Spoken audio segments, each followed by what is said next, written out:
I am door dashing right now. So I'm working on a new aspect of my business where I'm going to be opening a physical storefront, and the amount of money that it's going to take for me to do that is literally sickening. So I'm doing everything possible with my free time to make extra money. So I rolled out of the shower, got in my basically pajamas, and now I am going to go DoorDash. Okay, first step, we're getting gas. I think I hate pumping gas more than most things ever. Oh, dang. So basically I go in, I hit start dashing, and then now it is looking for some orders for me. So when we get an order, it'll pop up. We'll be like, yes, we want to do this, or no, this doesn't seem like it's worth it. All right, we're heading to get the first meal. You did? Let's go. I'm going. Okay, we have secured the bag, first and last. And now we're just gonna go drop it off at her house.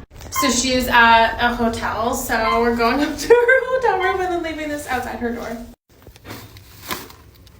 Hi, I'm just picking up 2 orders, one for Brianna and Neil. Yeah, we have secured the bags, and this is actually 2 orders, so it's one less restaurant that I have to go to, but 2 different people that I'm delivering to. Okay, wait, the funniest thing just happened. So I meet this girl to give her food, and I handed it to her. I get out of my car, she met me in the parking garage, and we are friends on Instagram. We have never met in person, but we are talking on Instagram often, and I'm just like, wait, and she's like, wait, and we were like, what? Okay, so the order that I just got wants me to literally go behind a school to a basketball gym field, and I feel like I'm going to get mugged by kids. I don't know. Okay, well, a child came out of the school and got the chicken nuggets, so we're good. Okay, so an hour and 45 minutes later, I'm back at home. I just didn't feel like doing it anymore. And this is my sad total.